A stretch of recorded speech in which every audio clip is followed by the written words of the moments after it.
Representative Chair, to decide. Madam Chair, Please, Point of order, Madam Honorable Chair. Abante, you may proceed. I do not need her to explain, please. You have been giving the same answer for hours. The same answer for hours.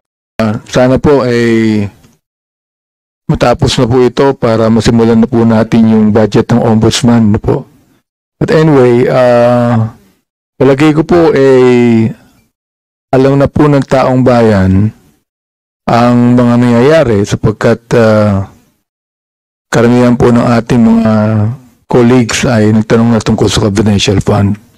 Pero gusto ko lang pong tanungin si Madam Vice President, if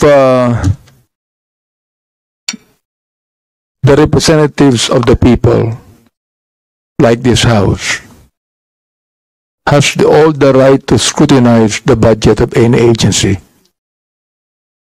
Madam Chair. Madam Vice President.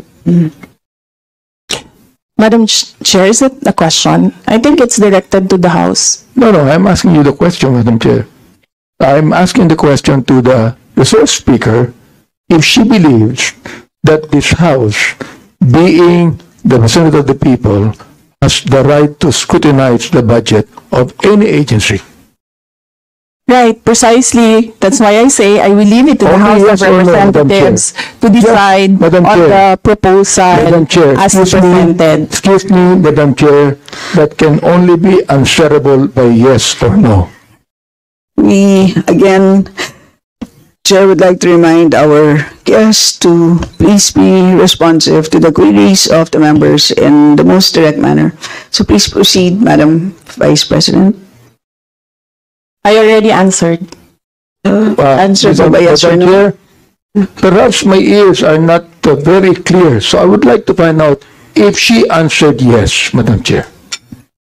And I will leave it to the House of Representatives I to do not decide on want her the to explain, Madam proposal Chair. as Madam presented. Chair, she has been answering the same answers since we started this query and this hearing. What I just want to ask, Madam Chair, is very simple. A simple answer of yes or no. Does the Vice President believes that this House has all the right to scrutinize the budget of any agency? I'm not just referring to the agency of the Vice President. I am referring to every agency of government, Madam Chair. That can only be simply answered by yes or no. I do not need to hear paulit-ulit na kasagutan niya. Kanina pa, gusto ko lang pong marinig. Hindi po ako nagagalit. Oo, hindi po katulad niya, parang inis na siya. Oo, gusto ko lang pong malaman. Oo, humbly speaking, naniniwala ba siya, Madam Chair, na itong House na ito, na binoto ng tao, ay merong karapatan ayon sa konstitusyon na scrutinize natin ang budget ng any ahensya ng gobyerno, including Congress, Madam Chair? Madam Vice President. Madam Chair, may I request the Secretariat to put on record, cut and paste. I will forgo and I will leave my answer, my previous answer. Madam Chair, I would just like to ask, why is it very hard for her to answer yes? I'd like to ask, why is it, Madam Vice President, why is it so hard for you to answer yes when you know that the answer should be yes? Why do you have to explain? Why do you have to explain? We're simple people here. I'm not even a lawyer. You are a lawyer, Madam Chair. So, this is a simple question of a simple Filipino. Meron po bang karapatan ang House na ito na scrutinize ang budget ng bawat ahensya ng gobyerno? Yun lang po ang tanong ko. Pwede pong sagutin ito ng yes or no. Kung yes, salamat. Kung no, edi salamat din. At least nalaman ng taong bayan. Madam Vice President. Madam Chair, I will forgo the opportunity to defend the OVP 2025 Madam Chair, I do not by need question and an answer. explanation I of will the leave it answer, to the Madam House Chair. of Representatives Chair, to decide. Madam Chair. Order, please. Point Order, of please. order. Point of order, Madam Honorable Chair. Abante, you may proceed. I do not need her to explain, please. You have been giving the same answer for hours. The same answer for hours. Alam ko naman po ang pagnanais nyo. Why you answer the same for hours? Ngayon po, iba naman ang tanong ko. Ang tanong ko ito, tatanungin ko uli, Madam Chair, meron po bang karapatan bilang mga representante ng taong bayan sa bawat distrito at party list na mag-scrutinize ng budget ng bawat ahensya ng gobyerno? Hindi po natin pinag-uusapan dito ang confidential fund. Ang pinag-uusapan po natin budget. Madam Chair, before you answer, the gentleman wishes to have a direct answer, either yes or no. Are you going to provide a direct answer? Honorable Abante? So, what is the answer? I asked whether our Madam Vice President will provide a direct answer to your query, and the answer is no. May I know why? Madam Vice Madam President? And her answer is no as well. I don't think that would be the right answer, Ms. The question is, may I know why? And her answer is no. Would that be the right answer to the question why? Madam Vice Madam Chair. President, do you wish to comment? Madam Chair, hindi dahil hindi nyo gusto yung mga sagot ko, hindi nyo gusto yung manner ng pagsagot ko, at hindi nyo gusto ang mga sinasabi ko, hindi ibig sabihin na Madam Chair. hindi ka sinasagot Madam Chair, ang mga point of tanong. order. Yes, so Honorable Mali po Abante. yata ang sinasabi niya, hindi nyo gusto. Hindi yung nyo. Madam Chair, huwag niyong isali dito ang aking mga kasamahan dito. Ako ang nagtatanong. Sabihin mo sa akin, hindi ko gusto ang tanong mo. Yun lamang ang dapat niyang sabihin sa akin. Sapagkat hindi ko rin gusto ang sagot niya. Madam Chair, ganun lang. Oo. Ano po ang sagot niya? Madam Vice President, do you wish to? Madam Chair, Answer. there's no question. The Honorable Abante is asking for a question, for a response. Ano po ang sagot niya? Yan ang huli po niyang sinabi. I request that the question be repeated.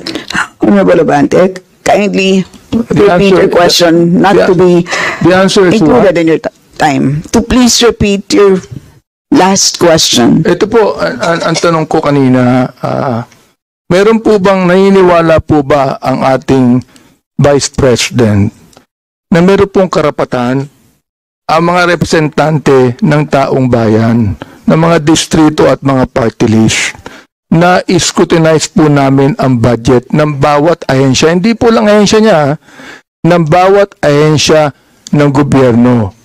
Yes o no lang po ang sagot yan. Ang tanong ko po, Madam Chair, kanina ayaw niya sumagot. Ang sagot niya, ayaw niya sagutin. So ang tanong ko ito, may I know why? Ang sagot niya, no. Aba, Madam Chair, hindi po ako masyadong expert mag-English, pero palagay ko po naman, yung pong tanong na may I know why, palagay ko hindi po tama yung sagot na no. Madam Vice President. Madam Chair, palagay ko. So that explains it. It is his opinion.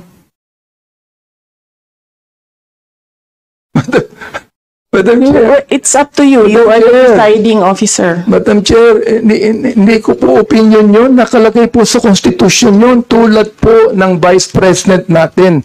Naniniwala po siya sa mandato niya bilang Vice President. Naaayon sa Konstitusyon. Gayon din po ang mandato natin dito na meron tayong karapatang mag-scrutinize ng budget ng anumang ahensya ng gobyerno ayon sa Konstitusyon.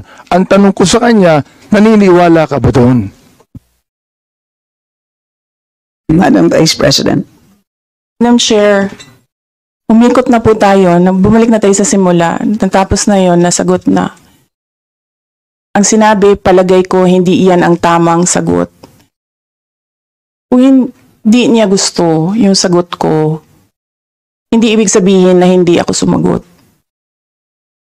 Madam Chair, palagay ko, hindi pa siya sumagot sapagkat inuulit lamang niya ang sinabi niya. O ito po ang gusto kong tanungin sa kanya. Pag pwede ba, Madam Chair, pakiulit mo yung sagot mo na isinasagot mo ng paulit-ulit kanina pa, Madam Chair. Gusto ko lang ulit marinig. Gusto ko lang ulit ma-record. Pakiulit mo lang ang sagot mo sa lahat ng mga tanong na tinatanong dito mula pa kanina. Madam Vice President. Madam Chair, I do not want to assume, so I would like to be clarified. Is this the OVP 2025 budget proposal or the confidential funds? Madam Chair, sinabi ko budget eh. Hindi ko sinabing confidential fund. Sinabi ko budget.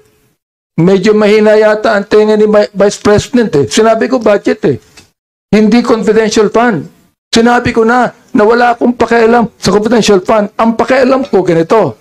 Meron pang karapatan. Naniniwala ba siya na ang Kongreso ay merong karapatan mag-scrutinize ng budget ng anumang ehensya? Yun po ang tanong ko.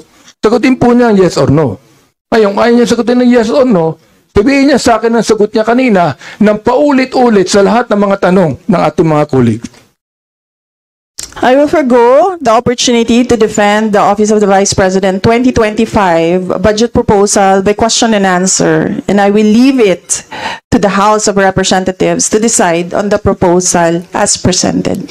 Madam Chair, maraming salamat po. Ibig sabihin po, yung kasagutan niya na paulit-ulit, naniniwala siya na mayroong karapatan ang Kongresong ito na i-scrutinize ang budget. Kahit ang budget na yan nagsimula ng 2023, meron pa rin karapatan ang Kongresong ito na i-scrutinize ang budget. Maraming salamat, Madam Chair. Maraming salamat po, Vice President. Salamat.